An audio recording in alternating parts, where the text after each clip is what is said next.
Hello. Welcome.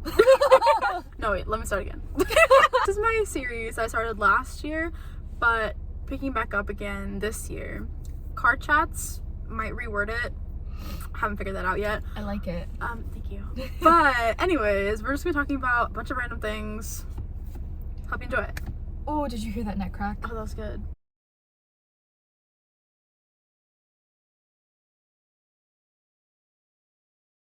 So, Hello. hello. Okay, post-grad. It's been almost 2 years. Oh my god, that's crazy. I know. Since we've graduated. When you put it that way, that's crazy. May 2023. That is crazy. It's 2025. I know. Oh But my god. 2 years ago right now, we were doing our capstone. Isn't that crazy? That is wild. Like, sometimes I genuinely think about the fact that it happened.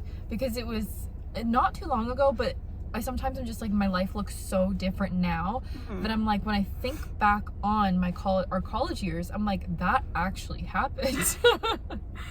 I hate that we spent, I feel like I sound like a broken record whenever I talk about this, but I feel like spending a year and a half-ish of college during COVID was probably the worst luck ever. It definitely was. But I think we kind of lucked out compared to the rest, because there were some people that were literally like, it was the year of graduating when it hit, and they couldn't even like walk the stage or like finish out their college years the way it should have been finished. So That's true. I have a lot of like, Grateful that we Yeah. at least still had to end it on a good note. yeah, it was Yeah. honestly a little bit, okay, no, it was not exciting.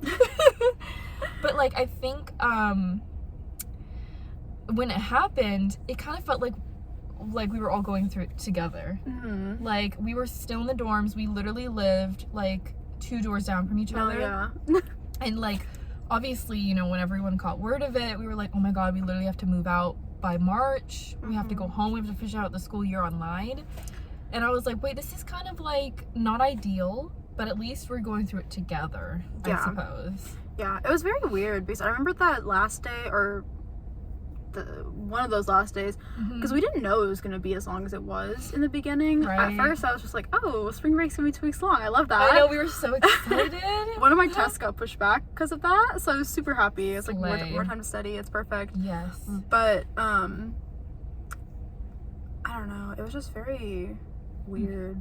And like, especially now, like, all of like, especially with the TikTok ban stuff that just happened, Oh my gosh. people were like pulling out like their old like videos from like 2020, and it just reminded me of that, like that time, like, yes, the COVID days on TikTok with like all like those distinct sounds. Everyone and was like just songs. so cringe but so free. Yeah, so freeing. No, it was like such a nostalgic time. Yeah. I look back on it with fond memories. I actually do. But Me too. I think in the moment I was yeah, not doing too well. I know, because you need to get out of the house. You do. I honestly, I just as an excuse to get out of the house, I would say like I'm sorry again. I would volunteer to get groceries for my family just to be out of the house. You're such a good daughter. No, I was like, I felt cooped up. Like, I just didn't want to You're like, be please, there anymore. please, I need to. Like, I volunteer. That's right. Yeah. Wasn't everyone also wearing like, it was really quite hilarious. When nobody like had masks, I guess they weren't like distributed just yet. People were using the most outrageous stuff. Yeah. They were very resourceful, but I think I saw memes of people using like bras as like the masks. Yeah. No, I did not do that. But no, I see that. I saw this one person that used her phone as a mask when she was talking to somebody. That's ridiculous. It's like, okay, I mean, okay. That's one way to, I guess, yeah. That was a crazy time. But, yeah. so since then, okay, we graduated in May. You started your job August? Yes, 2023, the same year I graduated. Yeah. And that was definitely a strange adjustment. Yeah. Like, I definitely had a very fortunate circumstance, because it was like you with your job now, like, you begin with like a group of people as opposed to like, I don't know, just one person on a new team. So that was definitely ideal, and I liked that. But I think I've just never been used to the, I guess, because like, it's like you're starting with a class basically. Like, you're in school, like, it was like 20 of us, And what threw me off is like in school, like I would be friends with a couple people in my class and I'd be close with them and we'd, you know, talk to each other every day, help each other out. I think I'm not used to knowing everyone in the class. Right. And with this new type of corporate environment, not required, but it's definitely recommended to network with for sure. everybody. And I was just like, do I have to? And so like I went through like my first, like honestly several months of work and corporate life, honestly just sticking to the same people in my team. Mm-hmm. And I was too scared to like venture out and like talk to other people and like everyone on the team, but everyone was like so close with each other. And I think I was just like so not used to that type of like environment. Mm-hmm. So that took a lot of getting used to. And I don't know if you felt the same with like this one. I think when I started my job, the networking part of it wasn't too difficult because I'd been doing that for a year when I was trying to find a job. That's true. So I had practice with that. Yeah. And I had my elevator pitch like down to a T because of that. Yeah. I changed it up every single time I talked to somebody because I'd figure out what their vibe was first and then be like, what should I mention, what should I not mention? That's smart. Because some people straight up did not care, like where I went to school. They didn't care what I studied in. Like they just did not care. They just wanted to know what experience I had. Some people were the exact opposite. They're like, well, what are you willing to learn and what have you already learned? So you just gotta, for me at least, it was helpful to figure out what the vibe or like the expectations of the person I was talking to was. I think I was also lucky because my mom works in business and so she has a lot of contacts. She's all over the place as far as networking goes. She's on top of it. Yeah. That's my mom too. She's perfect at it, honestly. But she has a lot of connections. She does. She does. But so because of that, I was able to meet one person or like two people maybe, and then I asked that person. I was like, well, do you know anybody who does this? Can I talk to them? And then I got their email, and then I set up a Zoom call. I see. But I literally did like little branching out like that. That's really cool though. That's like a talent. It was honestly so helpful because if I ever like ran into like an awkward pause or something, I'd be like, so have you met anybody else who does like whatever you're doing? Or I'm gonna start using that. You know, well, because then that way like sometimes people who are not narcissistic don't like talking about themselves, obviously. But if you give them an opening, talk about like their friends or like their colleagues or stuff like that, they'll brag about them to like no end. Like if somebody asked me like, oh, like what are some great things that you have done, and it wasn't like a interview or anything, I'd be like, well, like, you know, I have no idea. I just hang out. But if somebody asked me about you and like the stuff that you've accomplished, it'd be so much easier for me to talk about, you know, what you've done, you know. You have such a good point, because I literally am thinking about it too. If someone were to ask me, I'm like, I have nothing to offer.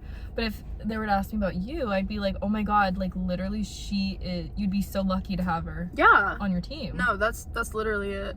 And so when I was doing interviews though, I'd do it kind of in reverse. Like I pretend that I was talking about me as if I was somebody's friend.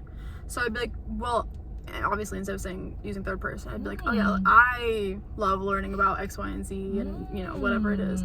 But that, like, having that mentality was so helpful whenever I was talking to people. And also I realized I kind of fell into a similar like habit as during COVID. The year after we graduated, where I wouldn't go out of my way to like make plans with people that often, and I'd just kind of like stay in my own head, and that was really bad for my mental health. Oh yeah. And so I was just like I was like not doing well. And so it was very helpful for me, honestly, some of those calls, because some of the people that I talked to were like only a few years older than us, and they had like wildly different jobs. One of the people that I talked to, she works at Wild Ones, that company that works with free people. Tell me why I thought about the Sia song, Flo Rida. No. Oh. I know you're talking about, but that's so cool. I didn't know that was, I guess, like under, what's the company? They're a collaboration, I think, free people. Oh, it's a collaboration. Okay. Yeah. But so she was super cool, and she was talking to me about all the stuff that she's done and everything, but just talking to somebody else about their experience like helped get me out of my own head, because it's very easy when you're looking for a job to just be one-minded. like one track mind of it's never gonna happen, like I'm never gonna get a job, whatever. Especially because the job market sucks. It is so actually like, just when I tried looking for jobs outside of where I work now, I was like, there's no point in trying. There's really no point. I have a good stable job. Sure, I like want to die, but like, but there's you know, there's other jobs within the company. But then I was like, is it really want to be what I want to be doing with my life? But yeah, no, like you said, like talking to other people with different experiences, even like doing that in my own company, like the networking and seeing what other like areas there are you can go, it's like it definitely broadens your perspective of like, okay, maybe this is, I don't have to be stuck in this one box for the rest of my life, because that's what I feel like. I'm like, I can only do this, like this is all I'm capable of. But it's like, you know, people have career changes all the time, and I'm like, if they can do it, maybe I can do it.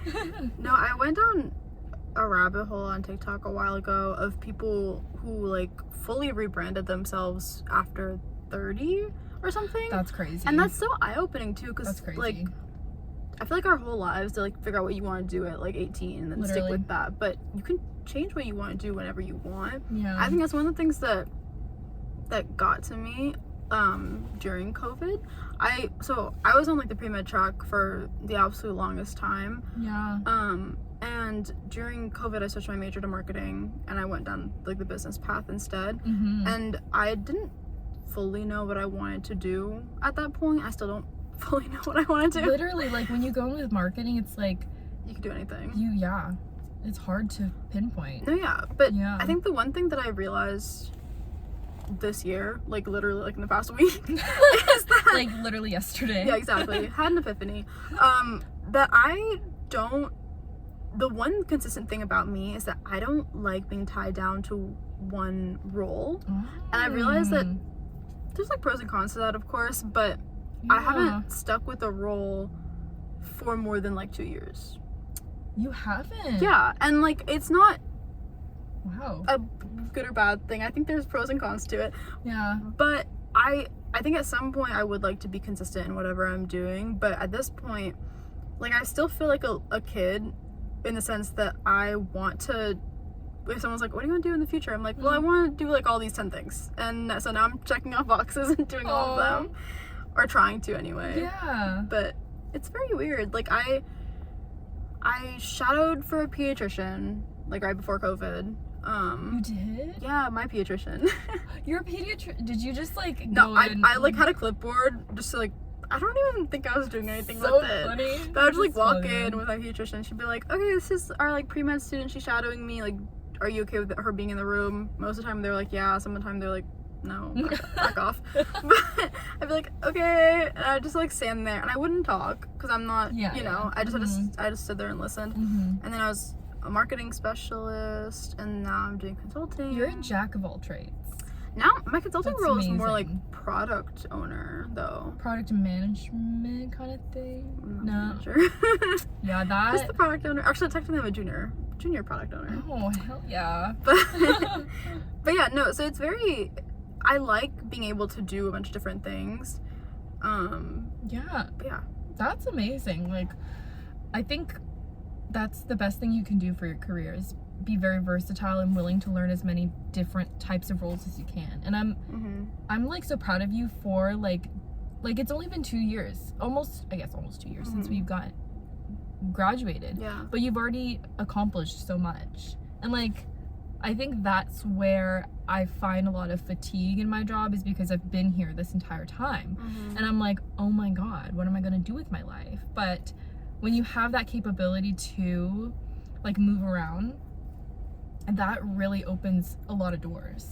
So like you're setting yourself up really well for like doing it that way, because I think when you have like a business degree in particular, that like that's what my mom did as well. Like she never stayed at other than like one of them for several years, but she never stays at a company for more than like I guess 2 or 3 years at a time, because I guess the point is not to stay there forever. Which okay, which is difficult with my company because it's like okay, I'm not even joking when they described it as a cult when we were first hired. Like they joked about it, Yeah. and I was like, oh, that's funny. And then I'm like, oh my god, it like actually is a cult, and not in a bad way. Like it's I guess a cult in a good way because they really provide a lot for it. Oh my god, this is like a toxic relationship. This is crazy. Sounds like you're in a cult. Oh my god, it does. I've been brainwashed. No, like I do love it, but it's just I think yes, I need to do what you're doing and like branch out, at least within the company.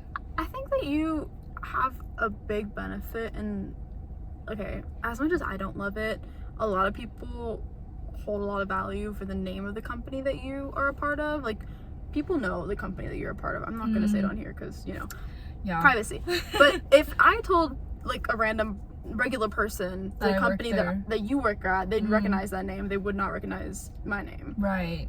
So you make more is the thing. But that's the thing. Like people, yours will carry more value. I guess. Yeah. But there's pros and cons to both. Like if you have worked at a company in the past, my old boss told me this actually. She was like, my role title has changed so many times in the different companies that I've been in, but my pay has always been going up. And she was like, it does not matter what you get called, as long as you're making bank, because the people that you're talking to within the company, obviously they might treat you differently. If you don't have manager on your title or whatever, they might not respond to you. Those people are stupid. But if you're doing your research properly and like if the job market is good, ideally you'll end up in a role that not only benefits you in the sense that you get a lot of money, but also the people are good and you enjoy your time and you're doing something that you're putting in work that you're proud of. Yeah, that is like literally the goal at the end of the day. And I'm like, I don't really find complete fulfillment in what I'm doing, but and it's so hard because like you're not confined necessarily to just this one job. Like you can do side hustles and stuff like that, but I almost the gig economy. The what? The gig economy. Is that what it's called? That's what it's called. See, okay, if my YouTube made me money, then this would be my side job, The gig economy. The gig economy. If you did like marketing, social media marketing or whatever on the side for a small business, then that's your gig. That's your side hustle, Yeah, and that would honestly, I've talked about this with some other friends as well. They're like, you have a life outside of work. Yeah. And I think that's the balance that you have to find when you become an adult out of college. It's like finding that balance of work and like what you do outside that. Because if work doesn't give you fulfillment, then you have to find it somewhere else. Exactly. Yeah. And I'm like, right now, I am not fulfilled. No, you're right. I don't like, okay, some of the people that I work with, I enjoy talking to them, but my work culture is so different. So I don't, like, socially, I don't get fulfillment from working. You know what I mean? Yeah. I get that from being with my friends, talking to my friends and my family and everything. Yeah. So I think that's another one of my New Year's resolutions is to not do what I have been doing for the past 2 years, where I'll forget I have friends for 2 weeks and then be like, right, I should probably text them, make plans. And then I see everybody back to back and then I'm socially drained and then the cycle repeats itself. That's so true. It's not good for me. Like it's very much not good for me. So I'm trying to like be more consistent with it. Like hang out with people on a regular cadence rather than not seeing anybody for a week. I like that word. Cadence. Then not seeing anybody for like a month and then be like, right, let me go to messages. That is so true, and I think that's like so common for a lot of adults because when you're growing up, you're at school, you're forced to see everyone every single day, and you're not lonely. And I really liked I mean, it was draining to some degree, but it was good because you were very socialized all the time. So but when you're an adult, you go to work and then you have no choice but to go back home because you're exhausted. Exactly. So it's like, again, that work-life balance is really hard to find, like a social life And that's something I'm also trying to work towards. I forget. The pigeon is so cute. Right? It's just so. I love birds in the winter because they just get so like fluffy. They're so cute. Surprised they don't hibernate like bears. Look at the way he's walking. He's like waddling. So much purpose. He's in his searching waddles. for food. Searching for love. Aw. Is that one over the? No, I don't think that was. I saw something moving. Solo pigeon out in the world. You be safe. Anyhow, back to us talking. Quick little intermission there for you. High school, elementary school, middle school, whatever.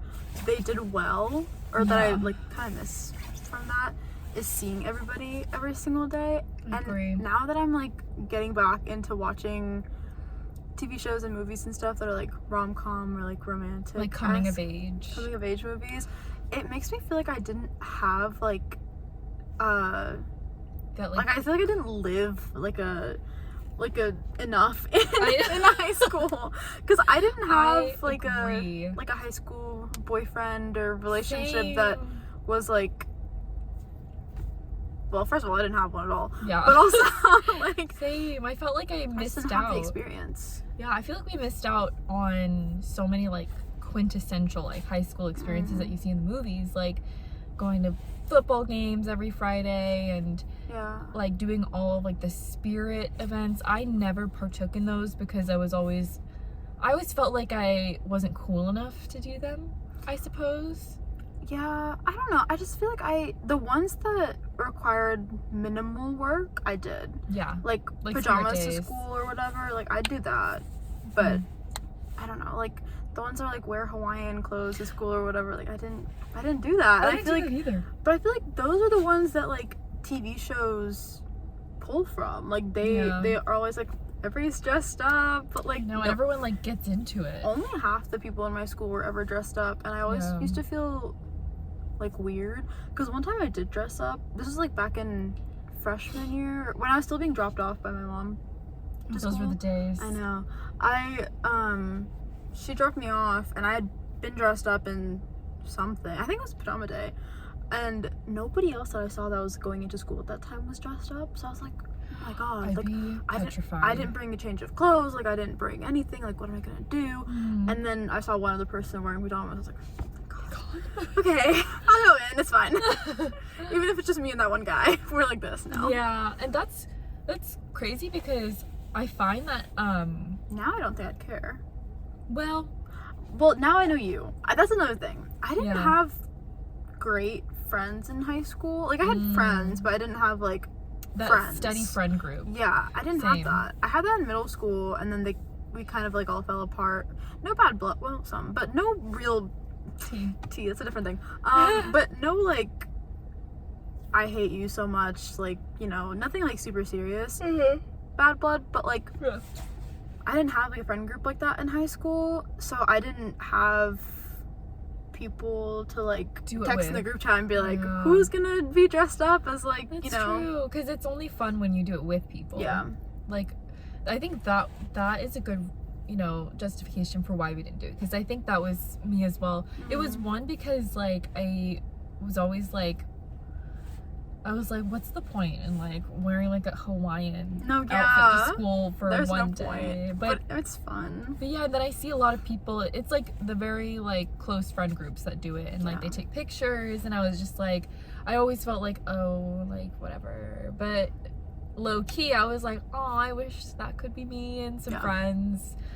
But I'm glad I'm not alone in that, at least, because I guess whenever you're young and even now, like you think that your experience is unique to yourself, but it's not only us that feels that way. And there are people that probably have a similar experience with high school. They're like, oh, I wish I'd done more. But you know, everyone is different. Yeah, everyone is different, and I feel like it's hard to find your place in the world, especially at that age. So true. Like I think that people put so much pressure on teenagers in general to have so much figured out, and they say that it's like you're your teens and your 20s are like a transformative time, and you're supposed to, a lot of things will happen, and like, yes, that's true, but at the same time, it's not like, I don't know how to, like, it's not everything. Like, yes, it's transformative, and yes, it's important, and yes, it'll pass, but I think you have to find a balance between thinking that it's this or the end of the world, and also thinking that it doesn't matter at all. Because I think when I was in high school especially, I had the mentality of it being all or nothing. Like, I would either think that what I was doing was the most important thing ever, or I'd full 180 and be like, you know, it doesn't actually matter. Nothing matters, in fact, and let me just forget about the whole thing. Nothing matters. I hate, like, looking back at, like, my yearbooks and things like that from middle school, because I go down this whole, like, what if rabbit hole of, like, what if I had, because, okay, this is after watching XO Kitty and rewatching To All the Boys and everything. Yeah. I'm like, what if I had confessed to the people that I actually liked? What would have happened then? Sent out letters. Had my little sister actually send out letters. Yeah. Aww. That'd be crazy. I know, because, like, I always kept it in. I was like, hell to the no, am I never ever confessing my crush. But I think it was always very, like, lust kind of crushes, because I don't know if it was just you, but for me, it would just be like a proximity crush is what they call it. Some of them, yeah, like, sure. no, literally every single class, I'd be like, oh my god, wait, do I like them? And it's purely because I sit next to them every day, and then they, like, give me attention. So I'm like, oh my god, this must be meant to be. No, that's fair. I remember I had a few of those in high school, but I think, like, the really meaningful crushes that I had, or, like, the first meaningful crushes that I had were in middle school. And those people that I liked back then grew up to be, like, I, like, still follow them on Instagram and everything, and they seem like decent people still. So now I'm just like, what if I had said something? Because we were friends, or, like, at least friendly for some of them, but I don't know, I just think about the what ifs, because, like, I remember one guy specifically, I'll show you a picture of him later, but he's really cute, but he This was in high school? no, this is, like, middle school. That's what I'm saying, like, it's so it's so ancient, but It's so ancient. he and I were friends, and then I started liking him. He asked me to hang out at his house once. In 8th grade? Yeah. Amanda's bold. He is bold. That's a bold move. But I also think he was kind of oblivious, because I don't think he thought of it in that way. But it was just very, like, innocent. But in my head I was like, what if it wasn't? Like, what if I was more bold? And what if I said, like, hey, I actually like you, or do you want to, you know. Where do you think it would have lasted the test? Because high school relationships never last, and if they do, you usually get married with them, or you get married. But with them, I don't know if it would have lasted, because I don't, from what I remember, he didn't have, like, a long relationship in high school either with anyone. Is he single now? I don't know. See, the universe puts people in your life for a certain reason. Yeah, but I haven't seen him since, like, graduation. Well, the universe also, whatever you believe in. The universe is a she. God is a woman, the universe is a woman. Exactly. He, she, they, whatever. Times things the way it's supposed to as well. So, like, theoretically, if he's meant for you, whoever is meant for you, you will find each other again. This is my problem, I think, because I am when it comes to love and relationships and everything, I'm a very pessimistic person. And I think it's a combination of seeing my friends' relationships that have gone south, and watching a lot of Criminal Minds, where I just, like, don't trust men. No, but that's totally understandable. But I am attracted to men, so you see the problem. You see. and so now I don't know. Like, if I ever see out in the wild, if I ever see like a cute guy, my first thought, well, okay, if I see a cute guy in my neighborhood, my first thought is, absolutely not, because chances are he's in high school, because I live right next to a high school, so yeah. I'm immediately like, no.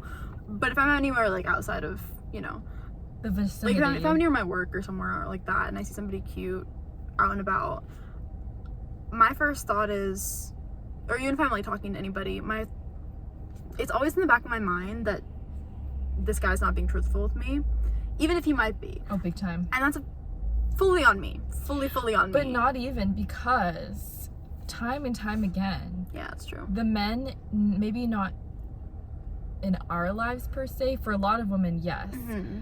But just men in general, you know, it's like we've been basically conditioned to not believe them. Yeah. And be fearful of them. Mm-hmm. And also, it's just their behaviors that just like really reinforce, I guess, their reputation. Yeah. Because like, I was thinking about this the other day, and I was like, honestly, they annoy me. And a part of it also just is the vibe. Like, yeah, for sure. There's, I don't know what it is, but some of them just be doing too much, and some of them just be like completely unaware of their actions. And then I was thinking this the other day, actually this morning, but I was just like, I'm tired. Like sometimes whenever I would like say bring up, you know, the behavior, or be like, yeah, that made me a little uncomfortable, they'd be like, oh wait, can you tell me more about that? Like when, what did I do? And in my head I was just like, why am I constantly having to remind you of your behavior? Like you should be the one to remember. Like if it was women, yeah, like if we were to confront each other about that, we'd be like, yeah, I understand where you're coming from, I'm sorry I came across that way. But when you bring it up with men, they're constantly like, when did that happen? Like, what did I do? And I'm like, why do I have to be the one to remind you? they get defensive. Yeah. I think it's because a lot of men haven't had anyone to keep them in check before. So the second somebody does, they're like, you have to be wrong because nobody else said this before. But the thing is, just because nobody said it before doesn't mean it's wrong. Right. Like, it just means it hasn't been brought up before. Exactly. And I always get this, not necessarily excuse, but like explanation for their behavior. Like I'll bring it up and I'll be like, yeah, I didn't quite appreciate this. And maybe it's just your personality, maybe we're just not compatible, but then they'll, I guess, blame it on the fact that like, oh, I was stressed. It's like, oh, I was stressed, that's how I get it, you know, but I'm like, okay, yes, but you don't take it out on other people. Mm-hmm. You don't do that. Yeah. And I'm just like, I'm tired of women having to explain that as if like they should already know this. Yeah. Yeah, I have a lot of trauma, I suppose, but no, you're right though. Like I think there are a lot of things there are a lot of expectations that women have of men. That's another thing. I think I have very high standards now because of all the media that I've consumed. Not just like movies and TV shows, but books as well, that have an equal balance in the relationship where both people are giving as much as they're receiving emotionally. Whether, like, obviously people have different like love languages and everything, but the people in these relationships understand what the other person needs, and they put in their all into that relationship, the good books, without losing the friendships and everything. Yeah. But that's something that I don't think, very few relationships in real life have I seen that have that energy. I agree. If that makes sense. Yeah, because you have to build it as a friendship first, and in our day and age in society, like, the dating world is not nearly how it was, like, I guess not centuries, but like few decades, yeah. Many decades ago, where like the 50s or whatever. Obviously that was a bad time for women, but like the dating game now is very much very different, like with dating apps, and just this kind of superficiality of it, because people will definitely go in with like a different mindset than they did in the past.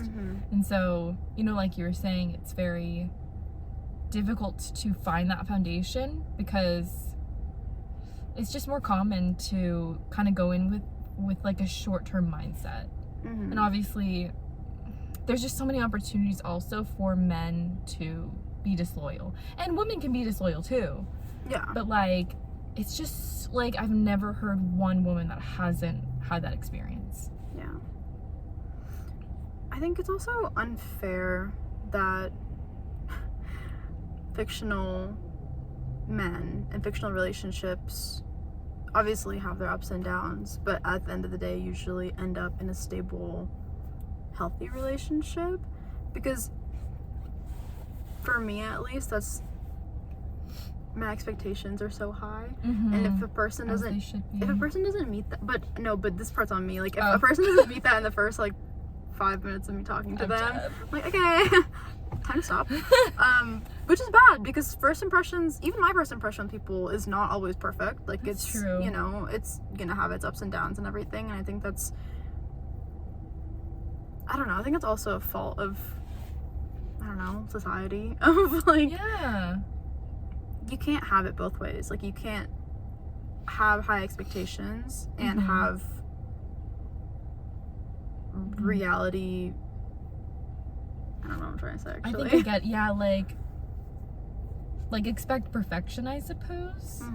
Because, yeah, that's not realistic. That's true. Because I hear that a lot from people as well. They're like, and it's perfectly, like, valid to have such high expectations, because that's what you deserve. Yeah. But there is a lot of nuance, because people are not perfect. Yeah. And what is... Because my mom has said that to me before. She's like, some men need to be taught. And I'm like... I'm not their mom, though. Yeah, I'm like, why should we be what? And, like, I think that kind of falls in line with maybe what you're thinking. It's like, if they don't meet those expectations up front, it's like, then where's it gonna go then? Yeah. Like, what does that mean exactly? I think it's good, though, to have healthy boundaries and, like, a healthy amount of skepticism, maybe, because you're just trying to protect yourself at the end of the day. That's true. That's true. But then with love, you're already putting yourself at risk. So I guess it's like, it's really just all about the risk that you're willing to take on. It's like, if you like the vibes of the person, sure, they have some interesting quirks or something that you didn't quite vibe with at the start, but it's really tough finding, like, your perfect person, because you'll find compatibilities, but there will always be something that annoys you about them, or it's just inevitable. That's another thing. I think, like, knowing there's so many people in the world, what are the chances that the person that I'm supposed to be with is in Dallas? Exactly. That's what I really don't think that they're here. No offense, like, to Dallas, or maybe offense, whatever. But I just don't think that they're here. I don't think that they are here for you either. I don't. I really don't. I don't know. I mean, I think I have one friend who's been in a long relationship that is stable. Okay. In my opinion, and they seem good for each other. But I'm also very judgmental of my friends' boyfriends. I don't think I've told you this before, or maybe I have. You have, but that's how it should be. If they do one thing wrong, I automatically don't like them. Yeah. So even if you're like, oh no, but he did that, I don't care. He's already out in my books. So because I have such high expectations for me, I also do the same thing for my friends. Yeah. So if they say something or do something to you, even if it's not like the worst thing in the world, like if they just like this is not an example, but if they just look at you wrong, like if you complain about them or something to me, then I'm like, cut it off, girl. Cut it off, girl. Time to go. Kick him out the door. Right.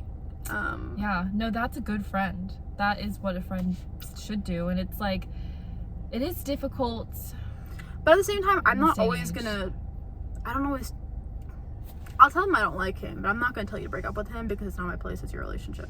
Yeah. You know? Yeah. That's the tricky thing of like navigating love and relationships and friendships, because it's like, when most friendships, obviously, they've seen you through your worst, and so it's like, obviously, like, you would want the best for them.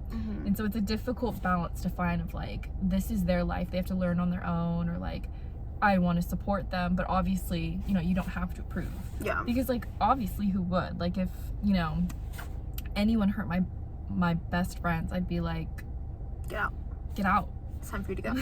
Yeah, exactly. Your time is run out, actually. Your time on this earth is over. I'm coming for you. No, but seriously, like, you managed to end up with the hottest person ever, and you're treating her like this. That's true. What are you doing? That's so true. If anyone, and I know for you that, I mean, you never know, but I know with you, because you have such high standards and high expectations, I would obviously hope that negative experiences would never happen in your love life. And I feel like you wouldn't really find yourself in that because you have so much respect for yourself that you cut it off. And that is like a superpower, because it really is difficult when feelings get involved and you're like, no, but like I can change them. Yeah, I have a very I don't know the word for this, but like I think because I've experienced like loss before, I am very hesitant to let new people into my life. And so if I get attached to someone, or if I consider them part of like my circle of like people that I trust, then it's very difficult for me to let them go. Yeah. And so I think I've been lucky since college to have trusted people instinctually the right way. I will stand by this, and I'll tell you too, but I always have the correct gut feeling about people, and I stand by that. Her instincts. Because yes, I've had people in the past that like my friends have gotten close to, and I'm like, girl, no, they ain't it. Don't tell them everything, because I just know that there's something off about them. I can't tell you what it is, but I just know there's something. Something's off. And lo and behold, months later, I was right. So, you know? That's like genuinely a superpower. But that's another thing. That's why I think that there are some people out there who are very good at pretending that they are Good people. And fooling people. like, if they're that good at that, then and they fool me, I'm screwed. You know? Yeah, that's so true. That's the scary part. It's like you really sometimes never know a person, because like you hear so many stories of like husbands that like kill their wives, and then like from the outside, you know, people are like, they seem like the most loving couple, it seemed like he would never do that, they had children, and it's like, I don't know what the fuck is wrong with these people, because if they're capable of that, then you can't trust anyone. You can't. You know, obviously there's probably red flags, especially if they're like abusive or physically, emotionally, that's a huge red flag. Yes. But yeah, I don't know, it's just like, it's dangerous out there for women. It is. It's really dangerous. You never know who you can trust, and sometimes you put your full trust in them and then you end up killed or something. Sorry, that's not funny at all. I know, that is so, I didn't mean to go there, but damn. Anyways. You know what's annoying for me? Watching and like consuming all this media about like romance and whatever. I have very high expectations, but I'm also a hopeless romantic. Like I hope, like I want something like that to happen to me, like a happily ever after story, whatever. Like a beautiful love story. Like that's something I hope for myself, but at the same time, I hate the mentality, and this is something that has happened to women a lot in the past, like decades, whatever, but I absolutely refuse to put any of my personal growth on pause for a man or any relationship that I'm in, because I think that's stupid. Like my life does not revolve around this other person, it revolves around me. It's tough to navigate. Speaking of love interests, gosh. That's another thing that I think when I was in high school, or like looking back on high school, I wanted the quintessential like trope of any trope to happen. I know. Not any, actually. Yeah. Not any. Not just any. Not just any. Yeah. Like the normal ones. Not something crazy. Yeah. But I don't know. Like I think it would have been emotionally probably suck. It would suck. Yeah. But like I think it would have been interesting to be in a love triangle, or to be in a like my childhood best friends to lovers. I think that'd be so cute. That's like the summer I turned pretty. I wouldn't have that though, because my childhood best friends, I never saw them like that. Sorry guys, my neighbors, they're super cool, love playing with them. I also play with my neighbor. Oh, I did see them that way. I don't like friends to lovers for that reason. Because I hate friends to lovers. if one of you are wrong, then you're screwed. Because you've just lost a potential relationship and you've lost a friendship. Yeah, like it can be cute in some scenarios, but I think the reason why I'm so against them, this is gonna be so stupid, but it just really turned me off to that trope. It was the latest season of Bridgerton. They just ruined it. They had dirty. no chemistry. They had no chemistry, They and I was did just them like, so dirty. They did. I was like, honestly, they're better off as friends. There was no romance between them. I think that I didn't see it at all. the director, whatever, screwed them. You think? Because if it was the same person from the first 2 seasons, then it would have been fine. I think. I'd like to hope. I haven't read any of the books. I don't know. I honestly think it was just the male actor. Like, he was out of it. He wasn't well, also, really. I think his character was like so different from the first 2 seasons. I like think it was so. The vibe was off. Yeah, he like they did something. Maybe it was. I don't know what it was, but he was not giving. Yeah. There was absolutely no chemistry between them, and I was just like, this is one of the worst seasons of Bridgerton ever. Honestly. Okay, that I agree with. Yeah. I don't think the romance was like gone, but I just think it was missing what the first 2 seasons had. Exactly. I don't. The je ne sais quoi. The je ne sais quoi. Whatever it is, my French good. That was really good. Okay, thank you. That was honestly really good. Lauren speaks French. That's a bold statement. when we were in New York, I was like, okay, I was literally thinking about that the other day. really? Comedy club, 10 out of 10 would go again. We would, yeah, honestly, I would. Can we do that this year? Let's do that. You know, let's go to more comedy clubs. I And wanna do the comedy thing is, club. I just don't want to be picked on.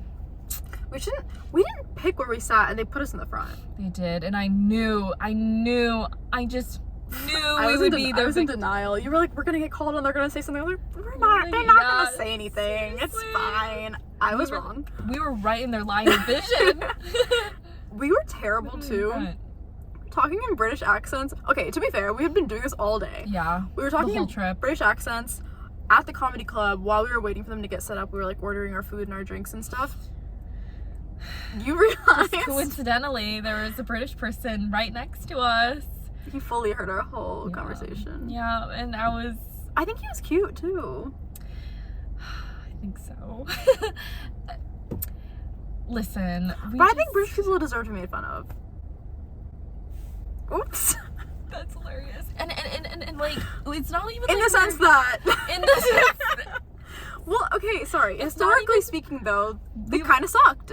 a little bit, but like, we weren't even making fun of them. We were just No. We were just doing the having some accent. fun. But it was very obvious that we were doing an accent. We weren't actually British because we switched back to an American accent every 2 seconds.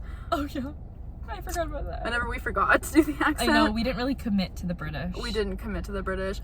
But I think that was our downfall. Yeah. We didn't commit to the bit. Next time we will. Next time we will. Hopefully we won't sit next to anybody British. I know, imagine if they asked us where we came from, we actually like can you imagine like, we oh, stuck with that? We've moved. Oh, We've God. moved, yeah, We've we're moved both back from, and forth from London to New York. She's from London, Luxembourg. Right. We met going to Oxford together, and no one would believe us. Absolutely No one would believe us. They would be shocked. They would. I don't even think that they'd keep talking to They us. wouldn't even believe it. No. But after That'd be that, crazy. the drinks at Comedy Club weren't great though. They were okay. I think the one that I got was bad. I feel like I like got the yours. same one. No. I okay. ended up getting the one that you got afterwards because the first one that I got was not good. This is true. I do remember that. That one was good, but Yeah. I had to pee like halfway through and I didn't want to get up and go because I didn't want them to be like, I swear to God. where are you going? I would not have let you leave. I would have been like, you're No. staying right here. I held it in. I was like, let me just not drink this for a second. And then Yeah. right before when it was over, I chugged the last of it and then I went to the bathroom. I see. Yep. Okay. That's the way I do it. That is. No, seriously, they would have totally They targeted would've. you. And I was right in front of them too. You were. Like if they didn't say anything, that'd be weird, you know? Yeah. I did feel really bad for the guy behind us because they really went in on him. They did. I think he was, see, that's the thing. When you get called on, you get nervous. So he was like spewing his whole life story from what I remember. And then they were like, Yeah. you're doing too much. No, and then yeah. I felt bad. I was like, I mean, he's just talking. It's okay. Okay, I agree it was a little bit too much. Yeah. But it's hard in those circumstances because you're like, you only have like 2 seconds to They did call on him, to be fair. They didn't? They did. Oh, they did? Okay, Yeah. Okay, we do have to go to another one because it was like... That was so fun. I like that one that we went to was a different comedian for every 5 minutes. That was really good. I like some that. of them... Not good. Yeah, some of them I was like, oh god. I don't know how you ended up here, but... Yeah. Some of them, like, the jokes just weren't funny. Oh, one was like so vulgar. Like, he was just like... I didn't like him. He was like making fun of his wife every 2 seconds, and I was like, okay. Like degrading. Yeah. Like degrading and, like, jokes. The laughter I heard sounded like pity laughter. Yeah. See, that's when I would just end my career right then and there. I'm like, if that's... They had an MC who was like moderating everything.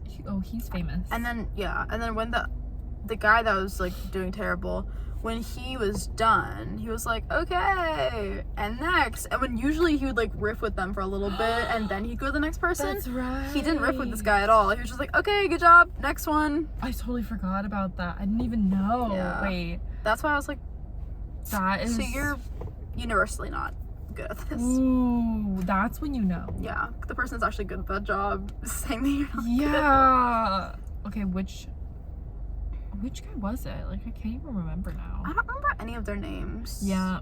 I just know one of them. Oh, I do remember distinctly one that we met after. He was really good. Oh, yeah. He was fine. He was okay. Yeah. I was just so starstruck. Whenever I see it, literally, like, even if they're not famous, if they're on stage, I'm like, oh my god, like... You were just right there. Yeah. We saw the guy...